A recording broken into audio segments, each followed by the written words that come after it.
Sou eu, Matheus.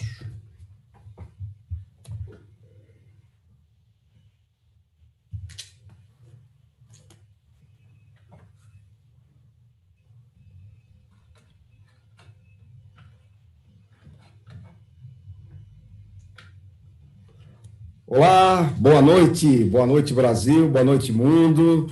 Estamos aqui no nosso evento Despertando da Sociedade para a Saúde do Cérebro. É a nossa sétima e penúltima live, é o nosso sétimo e penúltimo encontro. Boa noite a você que está nos prestigiando, né, com a sua presença, desde o nosso primeiro encontro, primeira live, que aconteceu no dia 2 de setembro, no Teatro Gazeta, em São Paulo.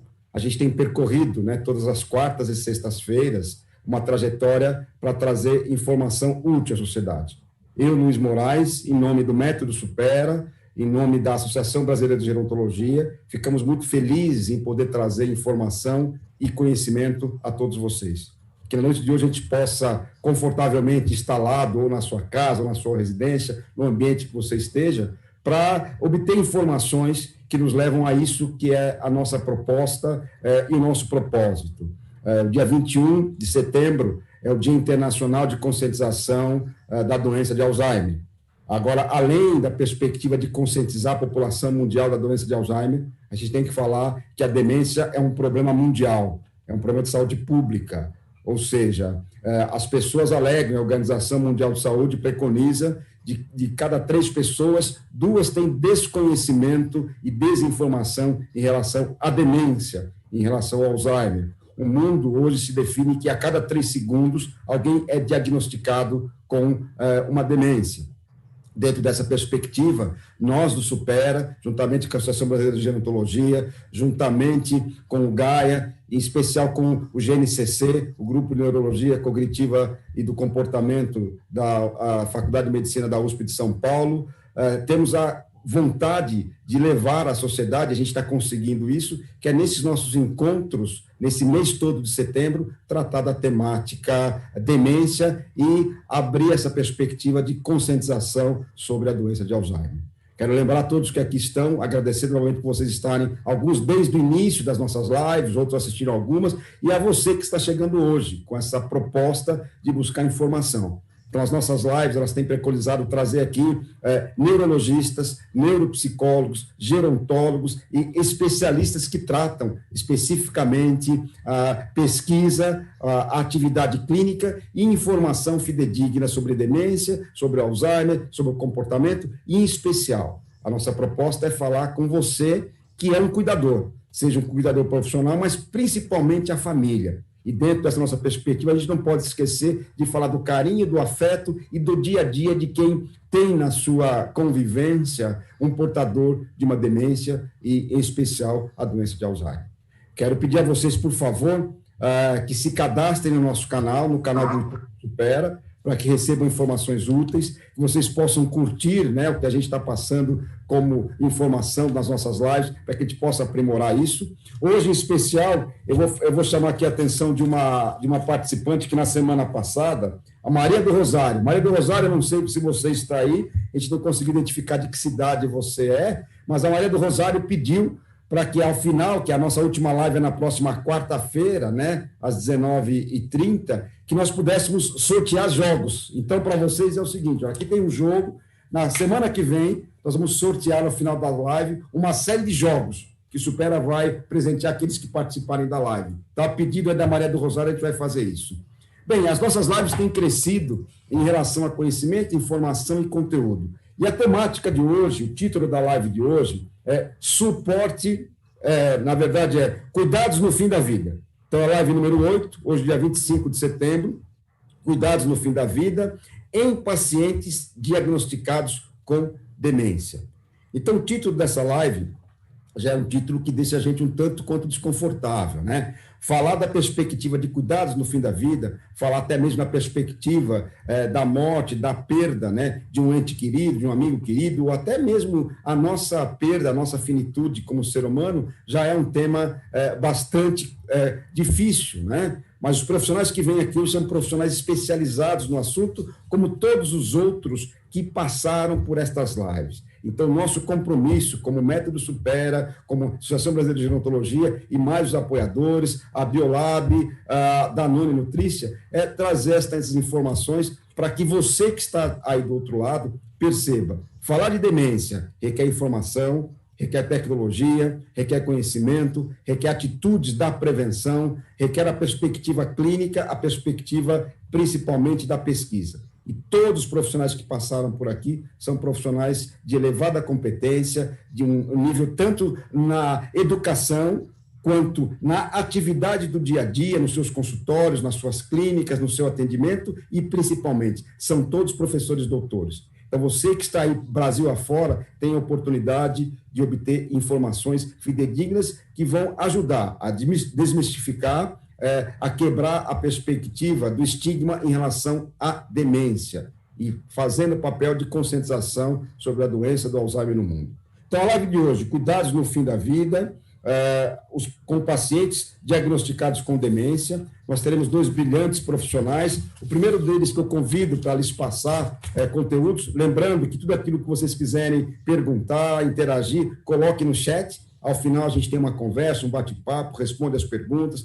Aquelas que não puderem ser respondidas serão aí apresentadas depois através do e-mail, despertando a sociedade, @metodosupera.com.br. Para falar conosco hoje e trazer informações valiosas, o primeiro palestrante, o primeiro condutor de conceitos aqui é um brilhante doutor, pesquisador, professor, é o professor doutor Leonel Tadal Takada, médico neurologista, médico assistente do grupo de Neurologia Cognitiva e do Comportamento e do Centro de Referência em Distúrbios Cognitivos do Hospital das Clínicas, da Faculdade de Medicina da USP, doutor em Ciências pelo Departamento de Neurologia da Faculdade de Medicina da USP. Doutor Leonel Tadal Takada, muito boa noite, estamos aqui para aprender contigo. Uma boa apresentação. Obrigado.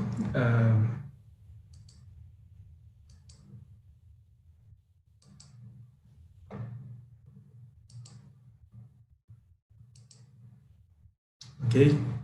Bom, boa noite a todos e obrigado, Luiz, pela apresentação, e eu queria agradecer a comissão que está organizando essas lives pelo convite para vir falar aqui hoje sobre cuidados no fim de vida em pessoas diagnosticadas com demência. Eu queria desejar as boas-vindas para todos. E quando a gente fala em cuidados de fim de vida, a gente muitas vezes se lembra do termo cuidados paliativos, né? E o que quer dizer cuidados paliativos? Paliativo vem do verbo paliar, que é tornar mais brando, tornar mais leve algum processo, né? Então, de acordo com a Organização Mundial da Saúde, a definição de cuidados paliativos são que representam uma abordagem que melhora a qualidade de vida dos pacientes e seus familiares, que enfrenta o problema associado à doença fatal, no caso aqui a demência, por meio da prevenção e alívio do sofrimento por meio da identificação precoce, avaliação da dor e outros problemas físicos, psicossociais e espirituais. Aqui hoje eu vou abordar principalmente os problemas físicos e alguns aspectos psicossociais, enquanto que a doutora Beatriz, a seguir, vai falar sobre aspectos psicossociais e espirituais dos cuidados paliativos. Os cuidados paliativos, né, do final de vida, eles representam as medidas que são tomadas, as intervenções que são feitas ao final de uma vida, ao final de uma doença progressiva e para a qual não há um tratamento definido, né? Os cuidados paliativos, os cuidados, essas decisões seriam mais facilmente determinadas se as pessoas registrassem durante a vida, né, em fase de demência leve, ou mesmo antes de desenvolverem demência, uma diretiva avançada de vontade, né? Ou seja, as coisas que cada pessoa deseja passar por ou que não desejam passar, ou os procedimentos pelos quais eles não desejam passar. Então, isso é uma coisa que é um assunto, é um conceito relativamente recente aqui no Brasil e muito pouco discutido entre as pessoas, dentro das famílias e mesmo na sociedade, e é uma coisa muito importante, né? Porque vai ser a maneira, respeitando a vontade da pessoa, de como será o cuidado no final da vida dessa pessoa, né? É importante que as famílias, né, as pessoas deixem de encarar o final de vida como um tabu, como um assunto que todos querem evitar, porque a gente sabe que a morte é uma coisa inevitável, e que possam discutir entre as pessoas, conversar com seus familiares sobre, bom, quando eu estiver numa situação de uma doença incurável, eu não gostaria de passar por determinada situação, ou eu não gostaria de passar por determinado procedimento, né? Infelizmente, não é a maior parte dos casos, né? Na maior parte dos casos, as decisões que são tomadas no fim da vida pela equipe médica, pela equipe de saúde, é feita junto com os familiares, já que a grande maior parte das pessoas não deixa registrada diretivas avançadas de vontade. Quando a gente fala de tratamento ou de cuidados de pessoas com demência avançada, a gente não pode esquecer do papel do cuidador, né? A gente sabe que a maior parte das famílias, a realidade é que não se consegue obter cuidadores contratados, né, 24 horas por dia. A gente sabe que na maior parte dos casos, os cuidadores são familiares, são pessoas da família que deixam de realizar alguma atividade para fazer o cuidado dessas pessoas com demência avançada, né? E essas pessoas têm um trabalho extremamente cansativo, é um trabalho que é muito intenso, né? Ser cuidador, especialmente de uma pessoa com uma demência avançada, é uma coisa que é extenuante, né? E também existe o aspecto afetivo, né, de que a pessoa que é o cuidador de um familiar e vê a pessoa piorando numa fase avançada e vê tudo que a pessoa deixou de ter e as coisas que ela perdeu, realmente também trazem um sofrimento muito grande. Então, hoje eu vou falar mais dos aspectos de cuidado da pessoa com demência avançada, mas não queria deixar de registrar essa importância dos cuidados também sobre os cuidadores. Existem diversas maneiras de definir o que é uma demência avançada, né? Então, vou mostrar algumas delas. Por exemplo, essa daqui na tabela é uma das formas de definir uma demência avançada. Então, é uma escala chamada FAST, né? E nessa escala, a pontuação vai de 1, quando a pessoa não tem nenhuma perda de função, até 7, que é a doença de Alzheimer, né? Que é a forma mais comum de demência grave. Então, na fase 7, a pessoa ela é subdividida em itens, né? Então, a pessoa pode ter a fala restrita a cerca de meia dúzia de palavras por dia, pode ter um vocabulário inteligível limitado a uma única palavra por dia, pode perder a capacidade de andar, de sentar-se na cama, de sorrir e, finalmente, de manter a cabeça ereta, né? Então, quando a gente fala de uma doença de Alzheimer grave, é uma pessoa que está nessa fase e já tem as dificuldades das fases anteriores, né? Como incontinência, dificuldade para se vestir, para fazer a higiene própria. Outra maneira de definir uma demência grave é usando esse score clínico de demência que a gente conhece como CDR. Então, nesse score clínico de demência, uma pessoa pode ser classificada como normal, ter demência questionável, demência leve, moderada ou severa ou grave. Então, um CDR3 seria uma demência grave em que a pessoa tem uma perda de memória grave, restam-lhe apenas fragmentos, orientada apenas para ela mesma. Ela é incapaz de realizar julgamentos ou resolver problemas, então por isso que os familiares precisam tomar as decisões por ela. Ela não consegue funcionar independentemente fora de casa e parece estar doente demais para ser levado para eventos sociais. Não realiza mais tarefas do lar, nem tarefas de atividades de lazer. Em relação ao autocuidado, elas precisam de ajuda via de regra. Então, uma pessoa que preenche esses critérios aqui tem uma demência grave ou severa. Outra maneira de definir uma demência grave é usando esse índice de CATS, que avalia a capacidade de uma pessoa de realizar atividades básicas da vida diária. Então, de tomar banho, de se vestir, de realizar higiene pessoal, como ir ao banheiro ou ir e voltar ao banheiro sem nenhuma assistência, a capacidade de transferência, como sentar e levantar, ou deitar e levantar de uma cama, a continência e a capacidade de se alimentar sozinha. Então, a pessoa, quanto mais dificuldades, quanto mais limitações a pessoa tem nessas habilidades, nessas atividades básicas de vida diária, a gente diz que a pessoa tem uma demência grave.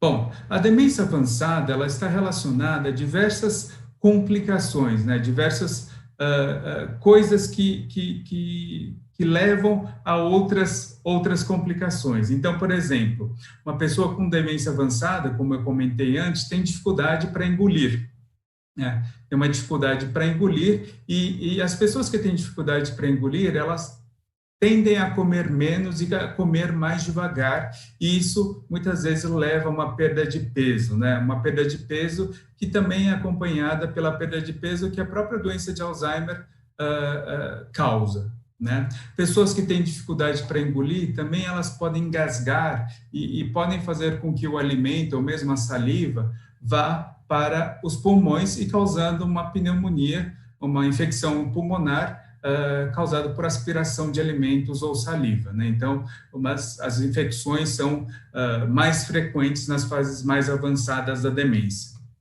Pessoas com demência avançada também têm incontinência, né? Tanto para urina e, eventualmente, para fezes, e a incontinência para urina é um fator de risco para o desenvolvimento de uma outra infecção bastante frequente em pessoas com demência avançada, que é a infecção urinária, né?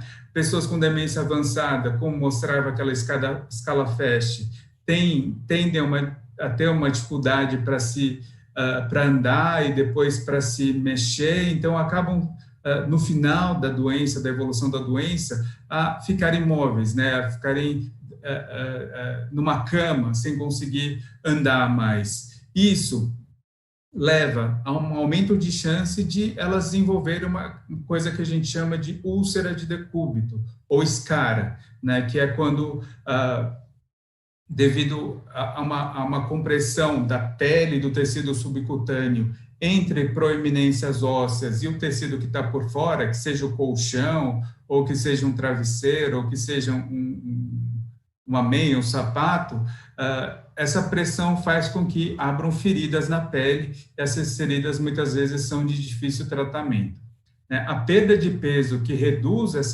esse espaço subcutâneo também facilita o aparecimento de úlceras de decúbito. Então, a gente consegue ver aqui que na demência avançada, as complicações, elas levam a outras complicações.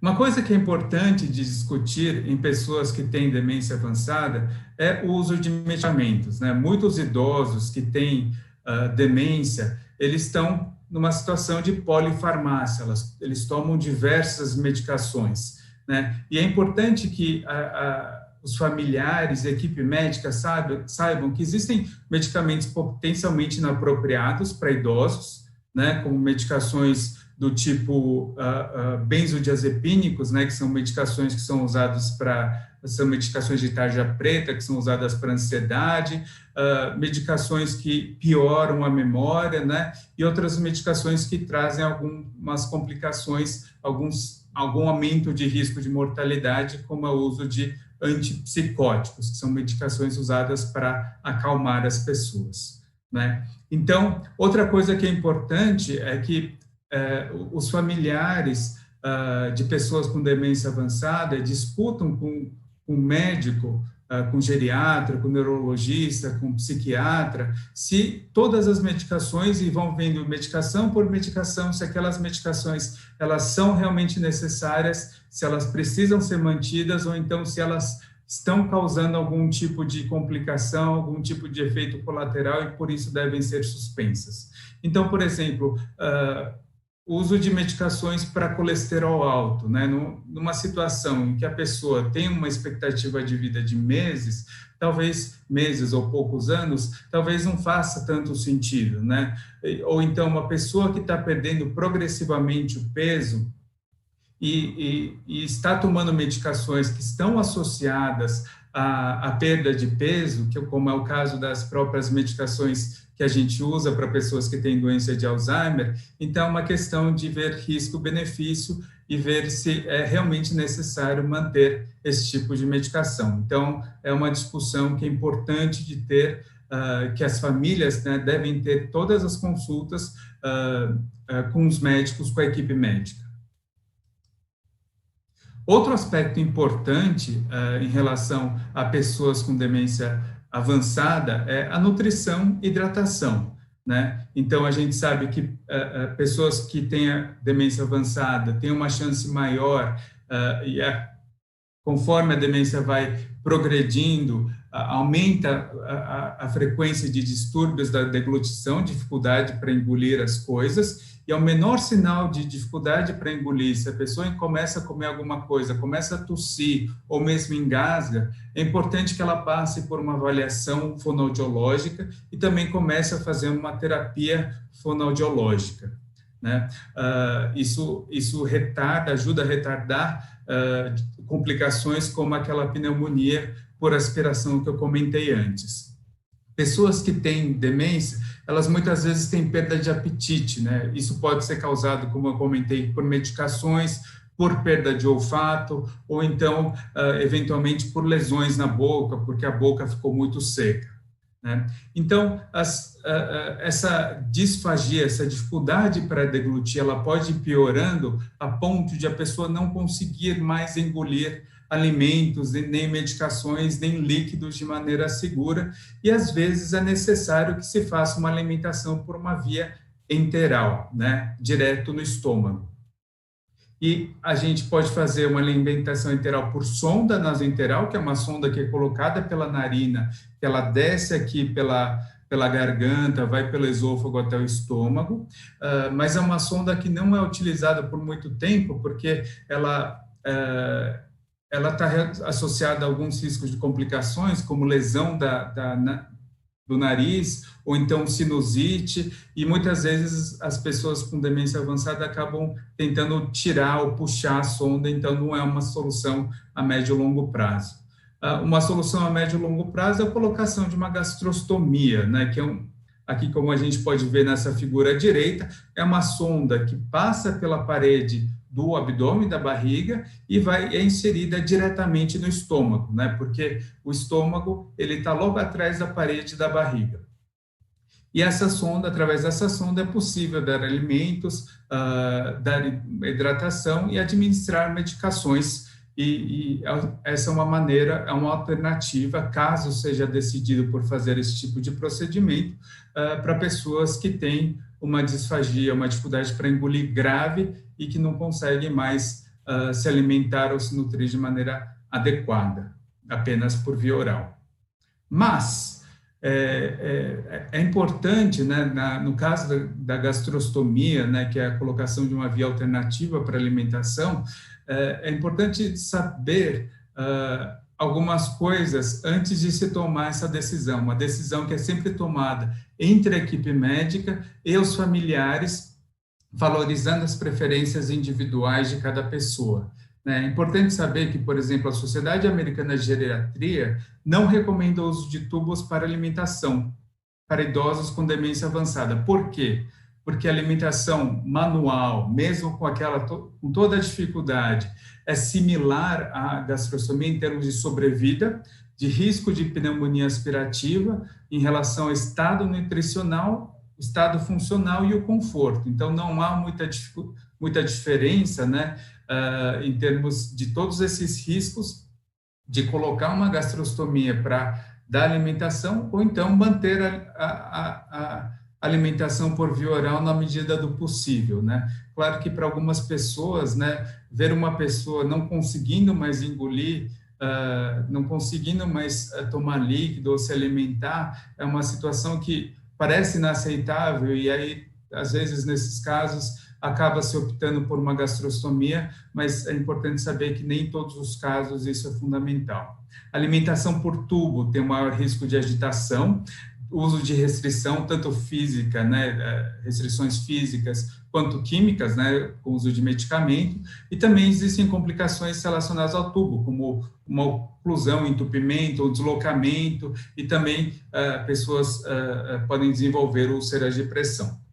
Então, essa é uma discussão a se ter com a equipe médica sobre colocar ou não uma gastrostomia, e não existe uma resposta que seja válida para todo mundo. Bom, quando a gente fala de gastrostomia, a gente está falando de uma pessoa que tem uma expectativa de vida de meses ou alguns poucos anos. Quando uma expectativa de vida mais curta, né, a gente pensando em dias ou semanas, uma alternativa para administração de hidratação, de medicamentos, é a hipodermóclise, né, que é a colocação de uma agulha na região subcutânea e administração de soluções através dessa agulha. Essa agulha que pode ser colocada em diferentes partes do corpo, que, como são mostrados aqui nessa figura, nas regiões em azul claro. Então, é possível, pela hipodermóclise, fazer uma hidratação, por exemplo, administrar medicações analgésicas, administrar medicações antibióticos e medicações que evitam convulsões ou outros tipos de complicações, né? Então, pessoas com transtornos cognitivos, com alterações de nível de consciência, pode-se usar a hipodermóclise. Em termos de complicações, porque existem, né, são dor, inchaço, sangramento, infecção no local, então por isso que não é uma coisa que é utilizada por períodos prolongados. Bom, e a última coisa, o último aspecto que eu queria comentar são sintomas comportamentais relacionados à demência avançada.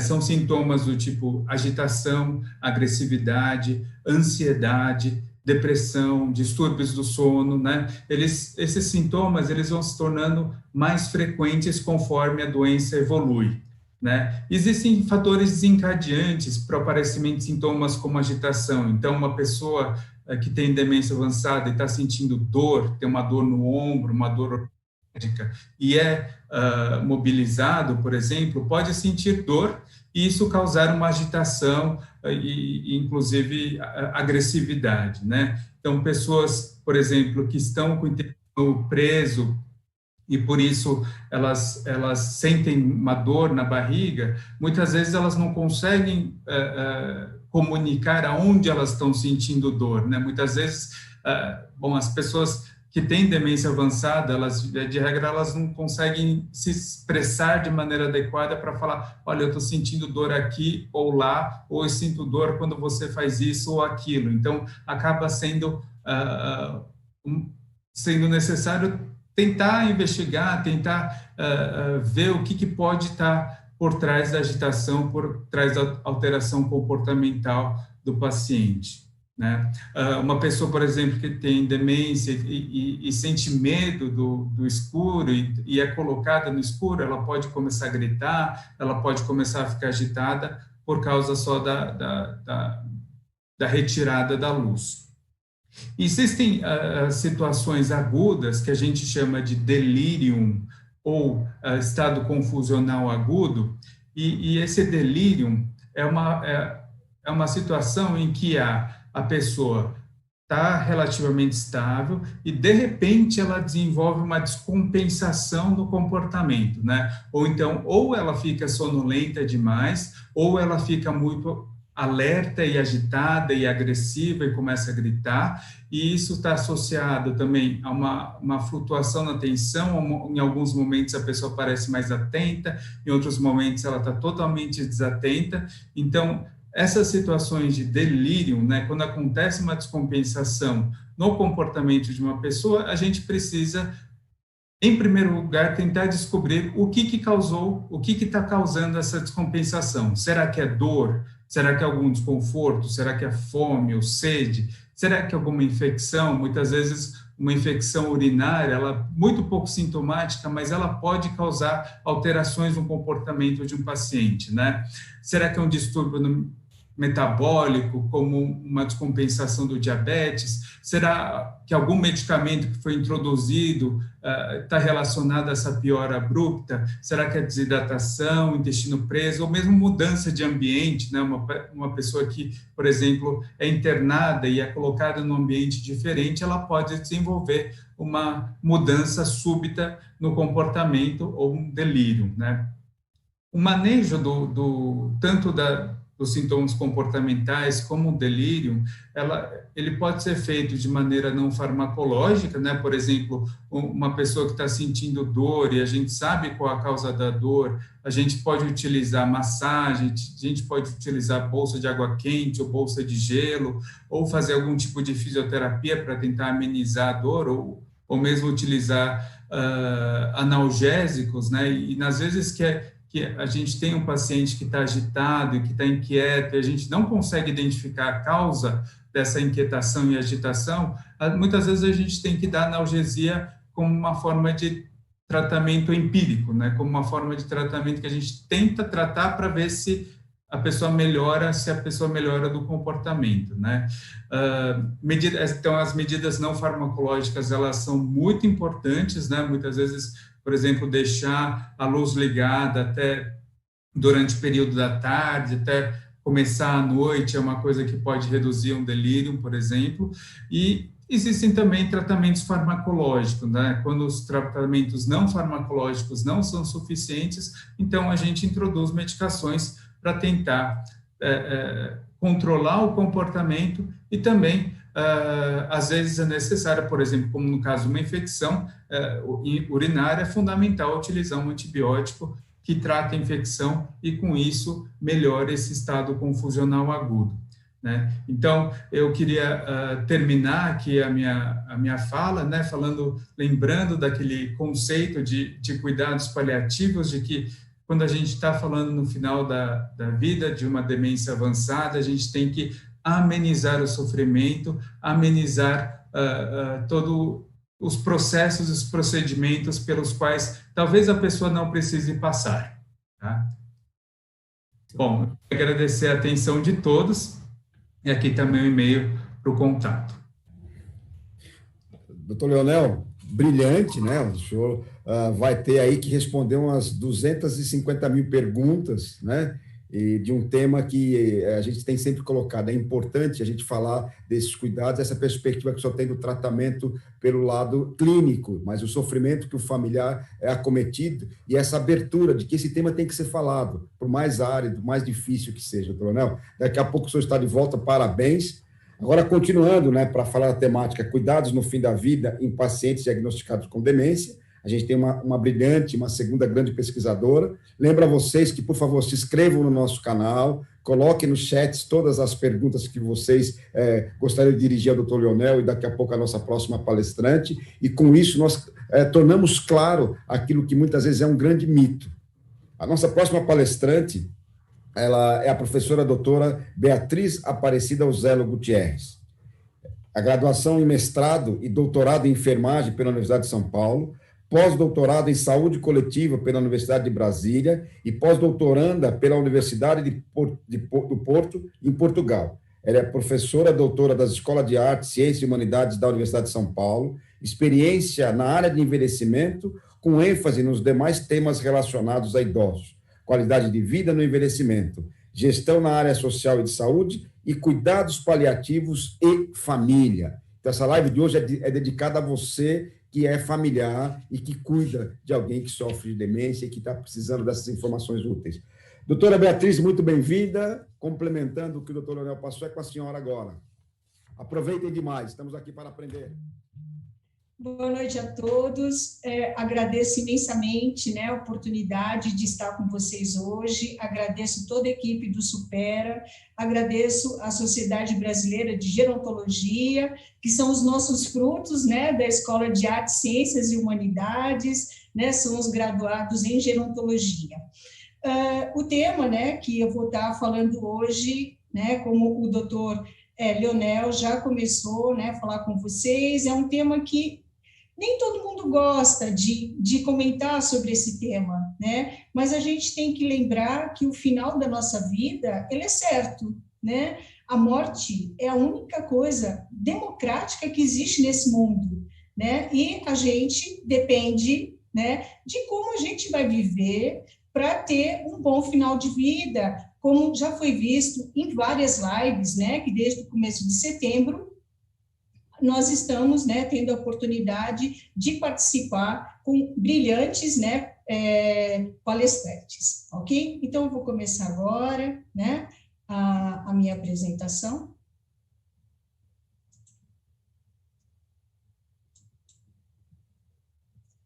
Vou estar falando, então, para vocês, né, sobre cuidados no final da vida, com pacientes diagnosticados com demência. E quando a gente pensa, né, em demência, a gente pensa que ela é decorrente desse nosso envelhecimento populacional. Doutora, a senhora precisa compartilhar a tela, acho. Não está compartilhada? Não está. Peraí, só um pouquinho, deixa eu voltar.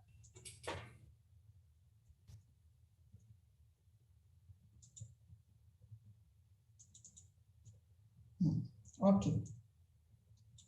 Está vendo agora? Agora é só colocar no modo exibição. Ok. Então, como eu estava falando para vocês, né, pensando que nesse envelhecimento populacional, né, as demências estão aí, né? Em 2015, nós tivemos uma estimativa de 75, né, de 45 milhões de pessoas com demência, né?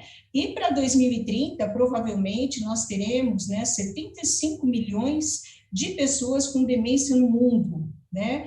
Se nós não tomarmos cuidado, né, a gente tem que realmente prestar atenção, a gente tem que melhorar essa nossa qualidade de vida, porque senão a tendência é realmente aumentar esse número de pessoas com demência. E como o doutor Leonel já falou para vocês, né, a demência, o processo da doença dela é muito lento, né, onde causa um sofrimento físico, mental, social, emocional e também espiritual. E não assim, nem sempre a pessoa só tem a demência, né? Ela também pode ter outras complicações de outras doenças, né, crônico-degenerativas que surgem, né, com o envelhecimento. E pensando, né, nessas doenças crônico-degenerativas, pensando nas demências, né, que o nosso assunto é demência, né, nós temos o paciente fora de possibilidades terapêuticas. Quem são esses pacientes fora de possibilidades terapêuticas? Como o doutor Leonel já trouxe, né, para a gente. São pacientes cuja evolução da doença, em dado momento, mesmo que se disponha de todos os recursos, ele não é mais saudável, né? E, neste caso, então, toda a terapêutica que era feita com ele, né, ela torna-se fútil. O que quer dizer fútil, né? Ela pressupõe um sofrimento, porque essa terapia, ela não tem mais um valor, né, significativo de cura daquele paciente. Então, aqui eu trouxe, né, para vocês um contraponto, né, entre vida, né? Quando a gente pensa na vida, a gente pensa que é salvável, a gente pensa na preservação da vida, né? E como um dos princípios, né, da bioética, a gente pensa na beneficência e na não maleficência, né? No entanto, quando a gente está no processo de morrer, a gente sabe que a morte, ela é inevitável, né? Então, aqui, a gente vai pensar em quê, né?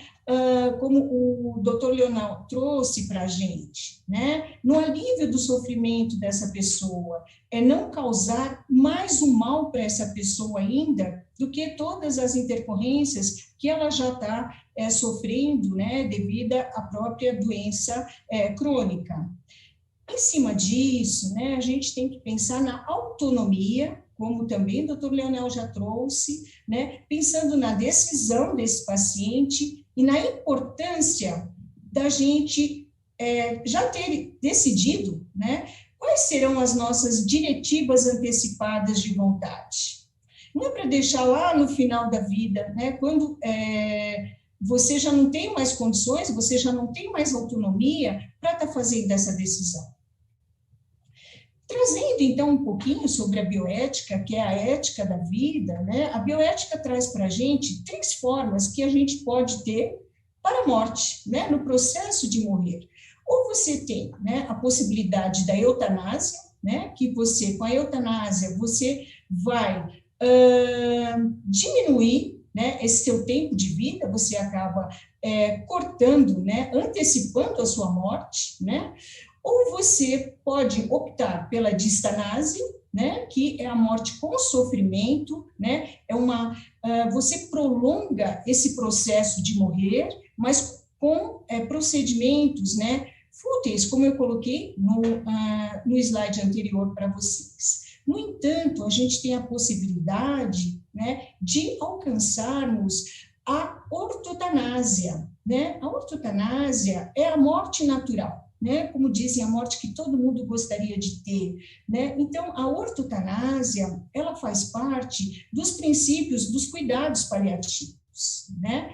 E a gente tem que pensar no bem do paciente. O que é o bem do paciente, né? A gente tem que pensar no bem-estar físico dessa pessoa, a gente tem que pensar na própria avaliação do paciente, né? Quando o paciente tem condições, né, de avaliar, né, como é que está o estado de saúde, doença dele, né?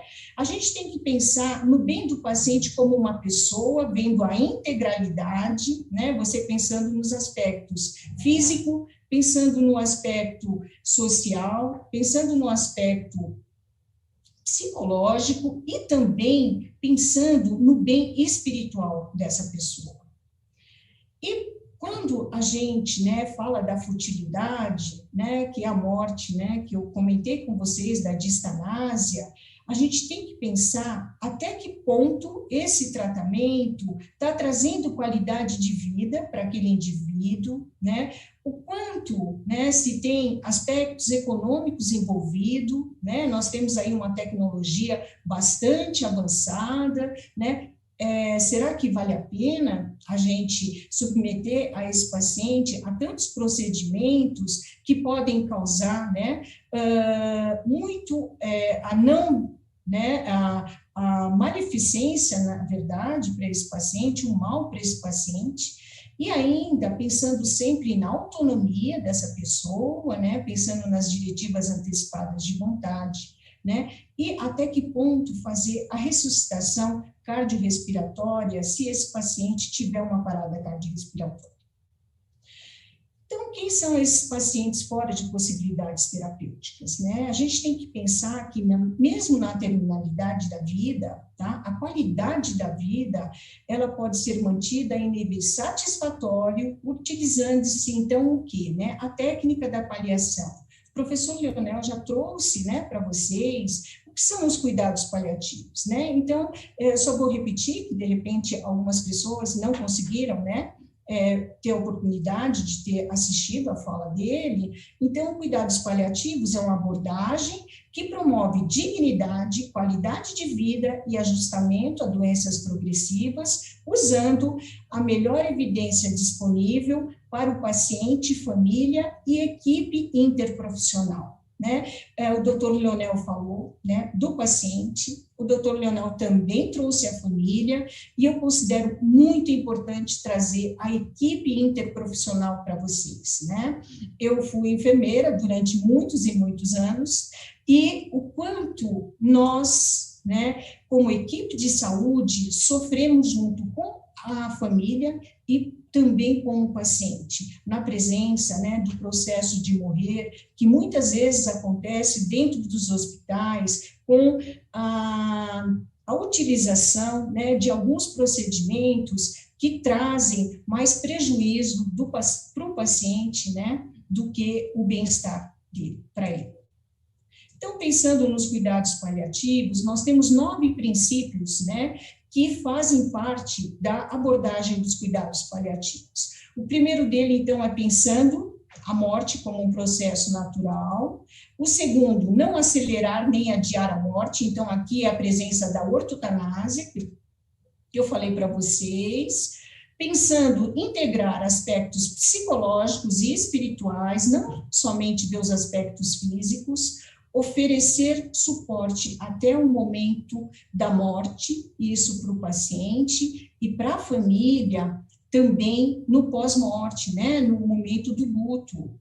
Suporte à família, então, no enfrentamento da doença, né, da morte e do luto.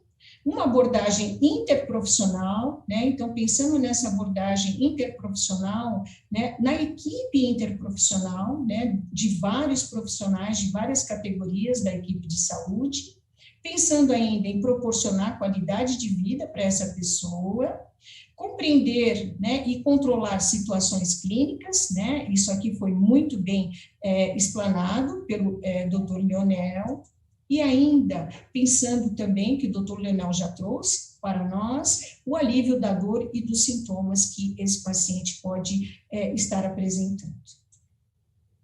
Então, cuidados paliativos tem como foco a pessoa, a integralidade da pessoa, né? Então, a gente tem que pensar que essa pessoa, né, ela pode ser assistida tanto nos hospitais, como nas instituições de longa permanência para idosos, no Brasil ainda muito pouco utilizadas, né? Nós temos apenas 1% da população brasileira institucionalizada, né? A população idosa, tá? E também ele pode ser oferecido nos domicílios, tá? E para isso, né, a gente tem que pensar no sentido da vida daquela pessoa, tá? Segundo Viktor Frankl, né, nós temos dois elementos, né, que nos trazem o sentido da vida humana, que são quais? O caráter de algo único e a irrepetibilidade. Nada que acontece na vida da gente se repete igualmente, né? Então, ele traz também que, assim, a gente não tem que pensar, né, tanto na morte para ficar corroendo a nossa vida, né? A gente tem que ver a vida como ela é, quais os sentidos que a vida nos traz. Frente a isso, né, o Leonardo Hoffman e eu, nós estudamos vários artigos, né, nós fizemos uma revisão literária que traziam sobre os sentidos da vida de idosos, tá? Não só com demência, tá? Mas idosos que tinham várias doenças crônicas degenerativas, em maior número ainda, né? Cuidados paliativos tratam os pacientes oncológicos, tá? E esses sentidos, né, foram colocados em cima de dois pilares, tá? Um dos pilares é as fontes de sentido. O que trazia sentido para esses idosos, tá? Os relacionamentos significativos, né? A gente está vendo muito isso agora com a pandemia, né? A bondade e a utilidade, né, que essa pessoa teve ao longo da vida, as experiências pessoais significativas, né? E ele traz, né, uma coisa muito importante, a espiritualidade, né, e essa transcendência, tá? Que eu vou estar falando com vocês logo mais sobre isso, ok? E em cima também desses sentidos da vida, o outro pilar é estratégias para encontrar sentido. O que esses idosos fazem para encontrar o sentido na vida, né? Eles possuem um diálogo interno, né? Eles se apegam à religião e às suas crenças, eles tentam deixar um legado. Aí eu pergunto para vocês já têm um legado? Essa pergunta eu faço para os estudantes de Geronto, né? Lá da Escola de Artes, Ciências e Humanidades, onde eu sou docente, e muitos deles não querem pensar no legado, né? Eles dizem que nunca pararam para pensar no legado, mas é importante a gente pensar no nosso legado, ok? E também no nosso senso de pertencimento. Então, o que é, né, o espírito? A palavra espírito, ela vem do latim, spiritus, significa um sopro, né? Tem a ver com o sentido que se descobre das coisas cotidianas da vida, tá? Para Frankl, então, né, os aspectos, né, espirituais, ele diz que envolve o sentido da nossa vida, né, que normalmente pode ser questionado diante do contato com a finitude, podendo levar a um sofrimento existencial ou não, né? Pode ser um recurso de grande potencial para se lidar e aceitar a etapa última da vida, né, pensando na resiliência. E ele coloca também que a busca pelo sentido da vida é tão fundamental e importante quanto as demais necessidades nossa, né, de seres humanos. E espiritualidade, então, o que é? É o amor, né? É uma luz, é um sentimento absoluto para o qual não há doses. É um estado de plenitude que se manifesta independente das substâncias. A espiritualidade nos leva além do que detectamos com os sentidos, nos faz entender o que há de transcendente à nossa volta, ultrapassa o que podemos definir objetivamente, é a capacidade de ver o invisível. E, frente a isso, Jimenez coloca, né, segundo a perspectiva espiritual, a vida é contínua e eterna. A morte pode ser vista como uma porta de transição que leva de uma forma de vida a outra, ou do término de uma fase do viver ao início de mais uma fase dessas vidas. E ele também diz que o constrangimento científico pode ser o responsável por muitos de nós, profissionais da área da saúde, termos evitado abordar nossa atuação também sob a ótica espiritual, né? Tem trabalhos que mostram a queixa do paciente em relação ao médico, né, ou aos profissionais de saúde, darem espaço para que eles conversem sobre a sua espiritualidade, né?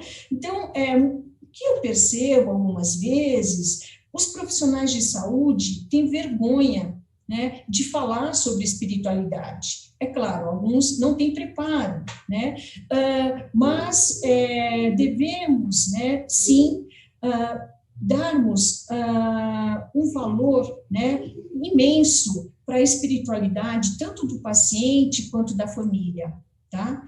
Então, a morte é, sem dúvida, a maior adversidade com que o homem se defronta. Não tanto a morte em si, mas o simples conhecimento de que a vida se extinguirá irreversível e inescapável, né? Como eu disse para vocês, né, a morte é a única coisa democrática que temos. Ela virá para todos nós, né? Ou mais cedo, né, se morrermos jovens, ou lá na velhice. Em relação a isso, né, Elizabeth Kubler-Ross, uma psiquiatra, né, que foi uma das percursoras do cuidados paliativos, ela diz que a morte ainda é um acontecimento temível e assustador, e o medo da morte é universal, mesmo se pensarmos que o controlamos em vários níveis. O que mudou foi a nossa maneira de lutar e lidar com a morte, com o morrer e com os pacientes também que estão condenados.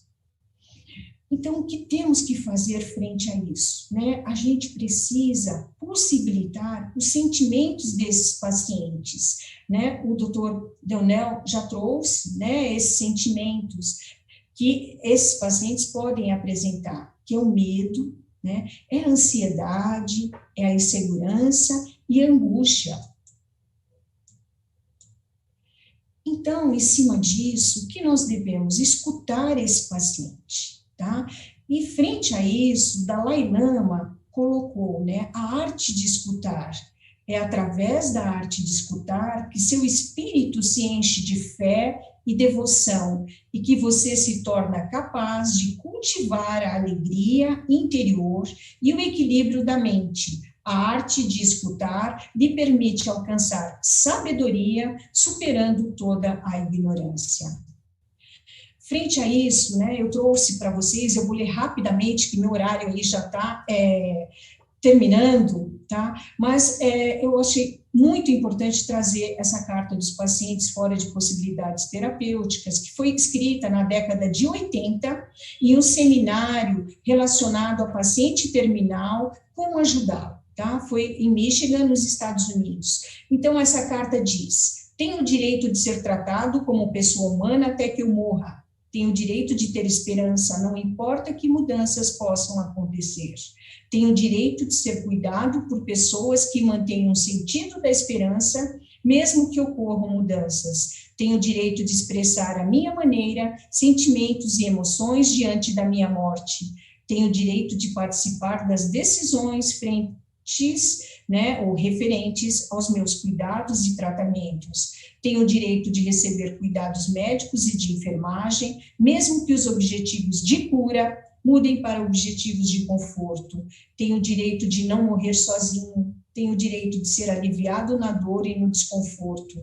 Tenho o direito de que minhas questões sejam respondidas honestamente.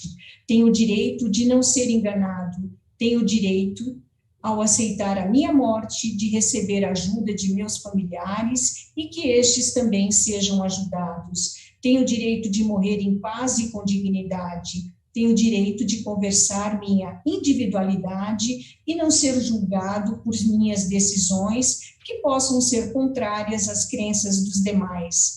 Tenho o direito de discutir e aprofundar minha religião ou experiências religiosas, seja qual for seu significado para os demais.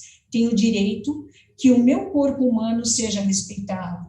Tenho o direito de ser cuidado por pessoas sensíveis, humanas e competentes que procurarão compreender e responder às minhas necessidades e me ajudem a enfrentar a morte e garantir a minha privacidade. Frente a isso, eu trouxe para vocês o que é o cuidar.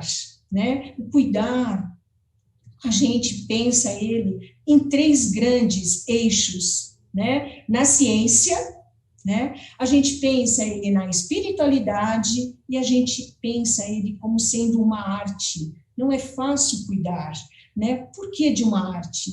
Porque a arte também não se repete, A arte, ela é singular e o ser humano é singular. Para isso, nós temos que ter o quê? Sabedoria, temos que ter imaginação, temos que ter solidariedade, temos que ter sensibilidade, temos que ter compaixão ao próximo, temos que ter amor, temos que ter formas sensoriais. É só assim que a gente consegue desenvolver a arte, essa percepção. E temos que ter intuição, que é o 6º sentido nosso do ser humano. Frente a isso, para finalizar, eu trouxe a fala de uma paciente, que foi participante de uma das pesquisas que eu realizei, tá? O pseudônimos nós colocamos de Ágata.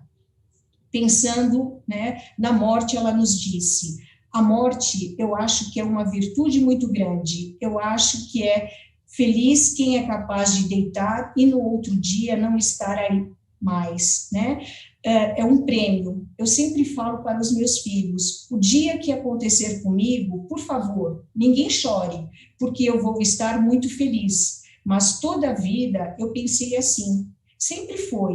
Eu não faço nada pensando no depois. Eu acho que eu tenho que colher agora tudo aquilo o que eu plantei e vou levar comigo minha colheita. Não que eu vou chegar lá, vou ter uma mansão para mim, vou estar do lado do Pai, o Pai que já está aqui comigo. Eu acho que é essa energia que move o mundo, sem querer acontece.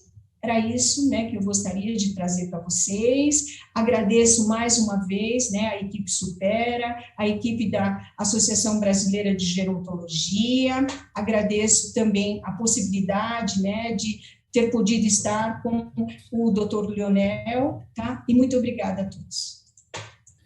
Doutora Beatriz, brilhante apresentação. Doutor Leonel, brilhante apresentação. A gente vai entrar agora no momento de perguntas, que são dezenas de perguntas. Eu quero dizer a todos vocês que a live está gravada no nosso canal, ela vai poder ser assistida várias outras vezes, fica eternizado esse conhecimento, essa informação. Vocês, por favor, se inscrevam no canal do Método Supera, coloquem aí, curtir, compartilhem. Eu acho que é extremamente importante essa temática de hoje, numa sexta-feira, 8h30 da noite, a gente não pode deixar de falar desse tema. É um tema que muitas vezes causa a gente aquela repulsa, mas faz parte da continuidade do ciclo de vida. Então, é muito importante entender que, na perspectiva do agravamento da demência, você pode levar a esta necessidade dos cuidados paliativos. E percebam que tudo aquilo que a gente fez durante esse mês, que nós tratamos a perspectiva da demência, a perspectiva da conscientização sobre a doença de Alzheimer, que com certeza leva a essa perspectiva em seu estado grave, da possibilidade do indivíduo acometido pela demência não estar mais em vida, mas é muito importante tratar essa temática, que falar de cuidados paliativos não é falar de um puxadinho, não é falar de algo que é simplesmente abandono dentro da perspectiva do tratamento. E vejam que a nossa preocupação como Método Supera é trazer informação valiosa e saber se você, na sua família, se você na sociedade, percebe que a demência tem todo um trabalho de prevenção, tem todo um trabalho de cuidado e tem uma necessidade de falar que é possível que algumas famílias, eu acho que dentro daquelas pessoas que estão participando da nossa live, tenha passado por essa problemática, a gente tem vários depoimentos aqui, ou está passando. É perceber que o cuidado paliativo é necessário que se fale da perspectiva física, da perspectiva emocional, da perspectiva social, tanto da sociedade quanto do familiar que passa por isso e da perspectiva espiritual. Então, é uma discussão ampla e é brilhante o que o doutor Leonel nos trouxe, o que a doutora Bia nos trouxe, para falar de que esta temática tem que ser colocada com toda a sua perspectiva científica, técnica, e a gente tem que falar desse assunto, porque muitos de vocês que estão do outro lado passam por essa problemática, ou seja, como é que eu cuido do meu familiar, da pessoa que eu amo, da pessoa que eu gosto, que está com uma demência avançada e está, de fato, na perspectiva da necessidade do cuidado paliativo. É uma ciência, é um tratamento digno, que envolve também a questão da legislação. Então, agora, doutora Beatriz, doutor Leonel, vocês terão algumas perguntas aqui, na verdade são várias. Todos vocês que não tiverem as perguntas respondidas, mandem para a gente no nosso e-mail, a gente depois encaminha para os especialistas, e dentro dessa perspectiva, alguns esclarecimentos podem ser bastante importantes agora. Doutor Leonel, essa pergunta com certeza vai direto aí ao senhor. Ela é feita pela Maria Toledo. Maria Toledo, muito boa noite, obrigada pela pergunta. Não sei em que lugar do Brasil você está, mas vai a pergunta dirigida ao doutor Leonel. O número de pacientes graves é alto no Brasil? Acometidos por demência é alto no Brasil? Bom, eu não tenho números exatos, mas realmente, pensando que mais ou menos 1% da população tem demência, né, e uma porcentagem dessas pessoas têm a demência avançada, realmente a gente pensa que tem uma quantidade significativa de pessoas com demência avançada no Brasil, sim. Tá bom. Doutora Bia, acho que essa é para a senhora, vem da Maria Inês Afonso Fernandes da Paz. Maria Inês, boa noite, obrigada pela pergunta aqui. Doutora Bia, ela diz o seguinte: no Brasil, a lei abarca a possibilidade de se respeitar o desejo do paciente de Alzheimer de cessar o tratamento em um determinado estágio da doença? Sim, não só o paciente de Alzheimer, né? Nós temos o direito, né, de escolha de tratamento, né? O que não é aprovado no Brasil é a eutanásia, né? É você realmente diminuir esse seu tempo de vida, tá? Mas de você não aceitar o tratamento, você tem, sim, essa autonomia. Okay. E isso precisa ser muito bem conversado, né? Tanto o médico, né? O médico precisa colocar essas possibilidades de tratamento, né? Para o paciente, para a família, né? E a comunicação, né? É muito importante, sempre quando a gente pensa em cuidado, a comunicação interprofissional, como eu falei para vocês, né, é fundamental junto com o paciente e com a família. Tá bem. Doutora Bia, não sai daí não, que tem uma pergunta que acho que está bem direcionada para a senhora também. As próximas são aqui para o doutor Leonel. Vem aqui do Antônio Palomino e diz o seguinte, olha, pessoas com demência grave e os seus familiares são assistidos pelo SUS para receber os cuidados paliativos devidos?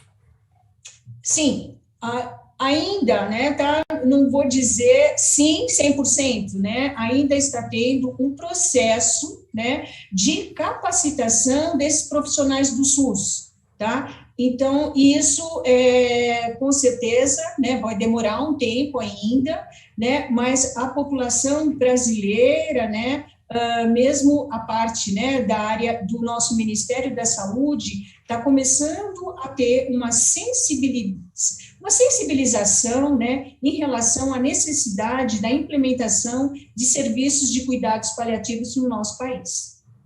Tá bem. Doutor Leonel, acho que essa é para si.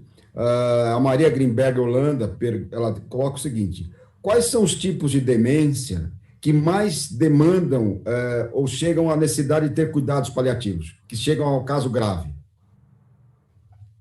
Bom, na verdade, a gente sabe que as demências, né, as diferentes causas de demência, a doença de Alzheimer, a doença com corpúsculos de Lewy, a demência frontotemporal, elas começam de maneiras diferentes, né, com sintomas diferentes, mas a fase avançada, a fase final da demência, ela é mais ou menos igual para todas as formas de demência. Então, não tem um tipo de demência que tenha mais essa fase avançada do que as outras. Realmente, todas as formas de demência degenerativa acabam evoluindo para essa fase avançada. E, ok, vem uma aqui do Newton Curata, acho que eu vou direcionar para o senhor também, que diz o seguinte: quais são os principais sintomas comportamentais na demência grave? Bom, os principais sintomas mais frequentes, então, são agitação, agressividade, distúrbios do sono, que são bastante frequentes, sintomas de ansiedade, apatia, que é uma perda de iniciativa, em que a pessoa fica muito tempo parada, sem fazer nada, e sintomas depressivos também são frequentes em pessoas com demência avançada. Outra coisa que pode acontecer também, isso nas fases moderadas, avançadas, são sintomas do tipo delírios e alucinações. Ok. Doutora Beatriz, acho que essa vai para a senhora, vem da Sandra Tomé, e ela coloca o seguinte: todo indivíduo, pela experiência que a senhora tem em cuidados paliativos, que chega ao estado, né, da demência grave e necessita cuidados paliativos, é sempre, de fato, complicado tratar as questões alimentares desse paciente? É muito complicado alimentar paciente? E que conselho que a senhora dá para quem tem esta necessidade, em função da dificuldade de alimentação que tem um portador de demência grave? Então, como o doutor Leonel, né, colocou na explanação dele, né, existe muito essa dificuldade, né, tem que ser conversado, né, com o médico para saber qual vai ser realmente, né, a melhor conduta, né, se vai ser passado uma sonda nasogástrica, se vai ser feito gastrostomia, ou então, como já disse, né, o doutor Leonel também, né, na América do Norte, esses procedimentos já não são mais feitos no paciente com doença, com demência, né, avançada.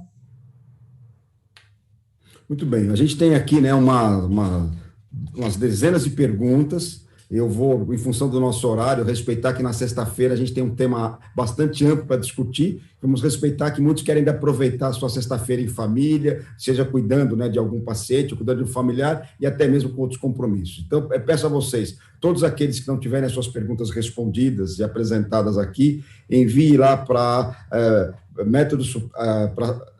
despertando a sociedade, @metodosupera.com.br. A gente vai responder as perguntas, direcionar ao doutor Leonel, à doutora Beatriz e também aos outros palestrantes. A temática de hoje requer uma reflexão bastante ampla.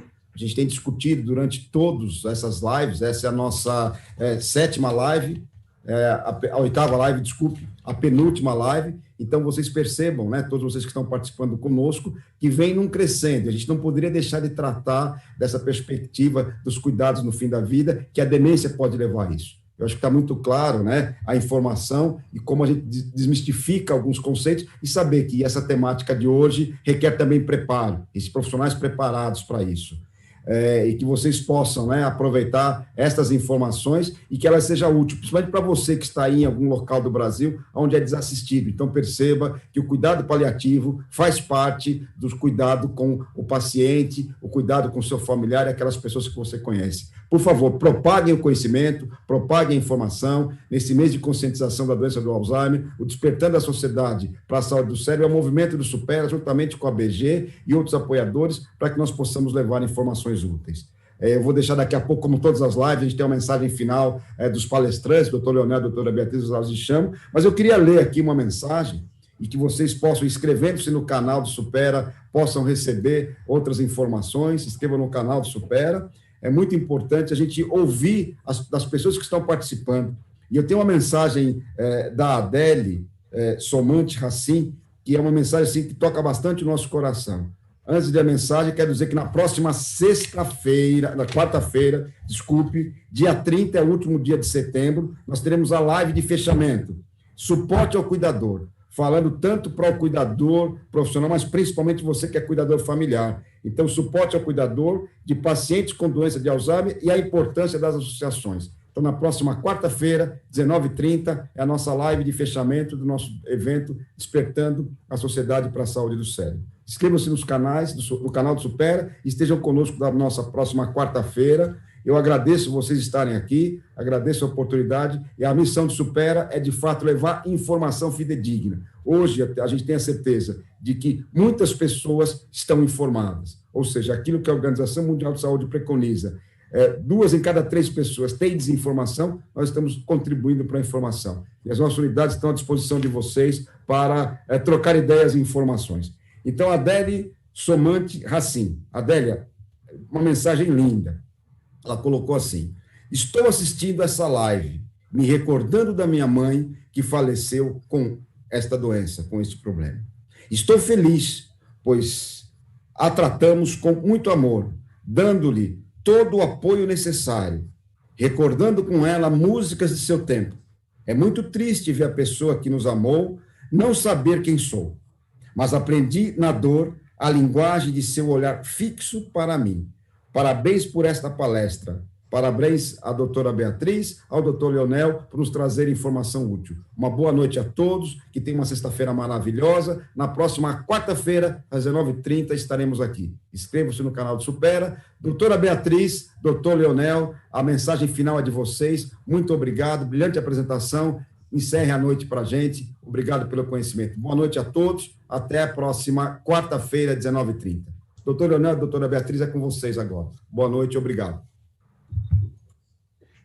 Pode falar, doutor Leonel. Bom, eu queria agradecer a atenção de todos, né? E, assim, uma coisa que eu queria deixar, que eu acho que é uma coisa das mais importantes sobre tudo que eu falei, é o seguinte: se a pessoa que tem demência tem uma mudança comportamental abrupta, né, o mais importante é ir atrás da causa, ver o que está acontecendo. É dor, é infecção, é desidratação. É importante tentar ver com o médico qual que é a causa dessa descompensação. Isso é uma situação muito frequente, por isso que eu acho importante ressaltar. Uma boa noite a todos.